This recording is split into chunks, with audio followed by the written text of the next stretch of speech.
Vote পরবর্তী অশান্তিতে উত্তপ্ত গোঘাটের কুমারগঞ্জের ভুরকুন্ডা এলাকা। ভোট পরবর্তী অশান্তিতে উত্তপ্ত বেশ কিছুদিন ধরে গোঘাটের কুমারগঞ্জের ভুরকুন্ডা এলাকা। শুক্রবার বিজেপি তৃণমূল সংঘর্ষের ঘটনায় একজন পুলিশ কর্মী সহ জখম হয় বিজেপি এবং তৃণমূলের বেশ কিছু জন।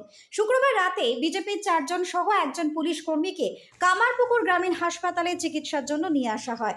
ওই রাতেই মূলত উভয় দলের 10 জনকে গ্রেপ্তার করে গোঘাট থানার পুলিশ। আর তারপর থেকে ওই ঘটনায় নড়ে চড়ে বসে প্রশাসন।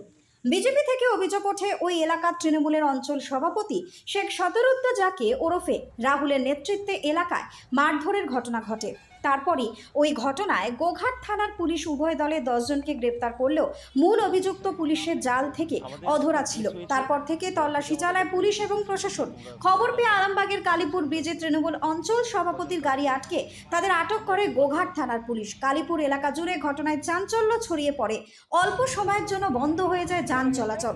পুলিশ সূত্রে জানা যায়, শনিবার বিকেলে আরামবাগের কালীপুর এলাকা থেকে তৃণমূলের অঞ্চল সভাপতি সহ 10 জন তৃণমূল কর্মীকে আটক করে গোঘাট থানায় তদন্তের জন্য নিয়ে আসা হয়।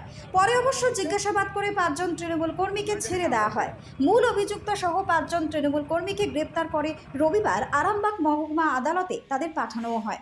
যদিও ঘটনায় অভিযুক্ত তৃণমূল অঞ্চল সভাপতি জানান, দলের নির্দেশে পুলিশের কাছে আত্মসমর্পণ করেছেন তারা।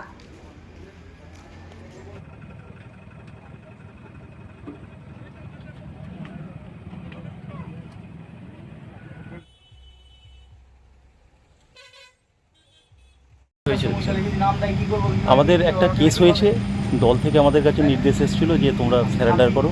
আমরা স্যারেন্ডার করেছি। কজন আটক করেছে? আমরা এখন 5 জন আছি।